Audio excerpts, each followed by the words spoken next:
Bem-vindo ao Camada Extra. Clique para se inscrever e bora pro vídeo. Olha, na série Fallout tem um personagem que é a ponte perfeita entre dois mundos, o Ghoul. E pra gente entender de verdade essa figura tão complexa, a gente vai quebrar a análise em 5 partes. Primeiro, vamos ver o herói que ele era lá no passado, depois a criatura que ele é hoje, aí a gente mergulha na luta pela sanidade dele. O que move esse cara? Qual a busca dele? E, por fim, qual é o papel dele na história toda? Então vamos lá, vamos começar pelo começo. Quem era o homem por trás dessa aparência, digamos, desgastada? Então, para entender o Ghoul, a gente precisa voltar no tempo. Muito tempo. Antes das bombas, antes de tudo virar esse deserto radioativo que a gente conhece. Existia um cara chamado Cooper Howard. E ele não era um cara qualquer, não. Ele era tipo a personificação do sonho americano. A vida dele era a jornada de um verdadeiro ícone, sabe?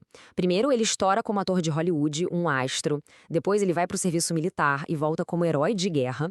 E como se não bastasse, ele vira o garoto propaganda da Vault-Tec, uma das maiores empresas da América. Só que, como em toda boa tragédia, né? Bem no auge, quando tudo parecia perfeito, ele fez uma descoberta que mudou tudo. E cada pedacinho da vida dele ajudava a construir essa imagem. Pensa bem. Cooper era o herói dos filmes de faroeste, aquele cara íntegro que todo mundo admirava. Ele foi pra guerra, lutou pelo país lá no Alasca. E ainda por cima virou o rosto dos refúgios da Vault-Tec. Foi ele, inclusive, que criou aquele gesto do joinha do Vault Boy, sabia? Ele era, sem exagero, a cara da esperança e da segurança naquela época. E é exatamente aqui que o mundo dele começa a ruir. Ele começou a desconfiar de umas coisas e, bom, ele espionou a própria esposa, que era uma executiva da Vault-Tec. E aí, ele descobriu a verdade. Uma verdade terrível. A empresa que ele vendia para o mundo como a salvação, na verdade, estava planejando iniciar a guerra só para garantir os lucros dela. Imagina só. Foi nesse momento que o herói, Cooper Howard, começou a morrer por dentro. Ok, agora a gente dá um salto gigante no tempo.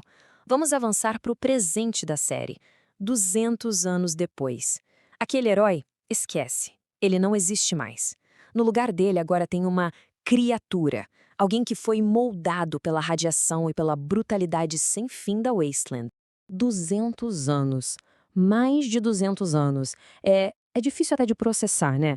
Pensa só. Mais de 2 séculos sobrevivendo num mundo onde tudo, absolutamente tudo, tenta te matar a cada segundo.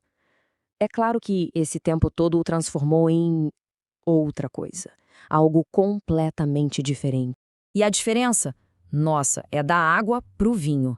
Aquele ídolo, o cara otimista, deu lugar a um caçador de recompensas que não tem pena de ninguém. A integridade dele foi trocada pelo pragmatismo mais cruel que existe. Ele faz o que tem que ser feito para sobreviver, e ponto, sem pensar 2 vezes. Ele é um retrato perfeito do que a Wasteland faz com uma pessoa. Mas olha só, essa transformação toda veio com umas vantagens. Ele é imune à radiação. Ele não envelhece e sobrevive a ferimentos que, para qualquer outra pessoa, seriam fatais. E o mais importante, ele ainda tem o conhecimento do mundo antigo. Lembra daquela falha na armadura T-45 que ele explora? Ele sabe disso porque ele mesmo usou uma na guerra. Essa combinação toda faz dele um dos predadores mais perigosos que existem na Wasteland. Só que a maior luta do Ghoul não é contra os monstros lá fora ou outros caçadores de recompensa, não. A verdadeira guerra acontece dentro da cabeça dele. É uma batalha constante contra uma ameaça que nunca descansa, a chance de se tornar feral. E o que é um Ghoul Feral? Bom, é o destino que assombra todo e qualquer Ghoul. É quando eles perdem completamente a sanidade. Se tornam uma criatura irracional, agressiva, tipo um zumbi, sabe? Ataca tudo que se move. É um destino que, sinceramente, parece bem pior do que simplesmente morrer.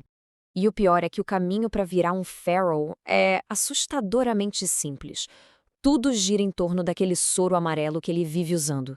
Se acabar, se ele não conseguir mais, a mente dele começa a se despedaçar. E aí, a transformação em Feral não é uma possibilidade, é uma certeza. A vida dele, quem ele é, depende literalmente da próxima dose daquele frasquinho. E dá pra imaginar o peso emocional disso? Ele mesmo diz, eu já vi muitos amigos virarem.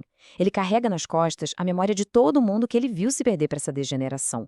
A gente vê isso com um amigo dele, o Roger. Ele mesmo teve que dar um fim ao amigo para impedir que ele se tornasse feral. É um fardo brutal que ele carrega há mais de 200 anos. Então fica a pergunta, né? Por que continuar? Por que aguentar tudo isso por tanto tempo? A resposta, olha, não é grana, não é poder. É algo muito mais profundo. É o que realmente move esse personagem. Por trás daquela casca de mercenário, de cara cruel, existe um homem que é assombrado por uma única pergunta: onde está a minha família? E essa busca, nossa, ela muda completamente a nossa visão sobre ele. Ele não é só um sobrevivente tentando chegar ao dia seguinte. Ele é um pai, um marido. E ele está procurando desesperadamente pela família dele. E o detalhe é que ele tem motivos para ter esperança. A esposa dele, a Barbie, era uma executiva da Vault-Tec, lembra? Então ela tinha acesso aos refúgios de elite, os melhores.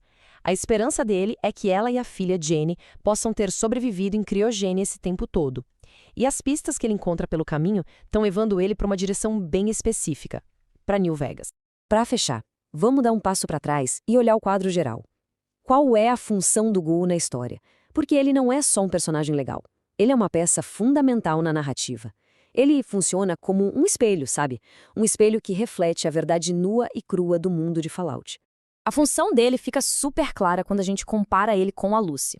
Ela é a inocência, a ética, a esperança de um mundo que na verdade nunca existiu. Um mundo idealizado lá dentro do refúgio.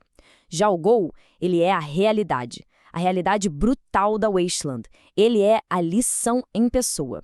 A lição de que sobreviver nesse mundo exige fazer escolhas que a moralidade da Lucy simplesmente não consegue processar. E no fim das contas, o Ghoul deixa a gente com essa pergunta na cabeça. No mundo totalmente destruído, o que é mais forte? A esperança? Aquela vontade de reconstruir tudo? Ou a verdade? A aceitação de que o mundo é cruel e pronto? Talvez a resposta não seja nenhuma nem outra. Talvez esteja em algum lugar aí no meio. Deixa seu like e se inscreve no canal.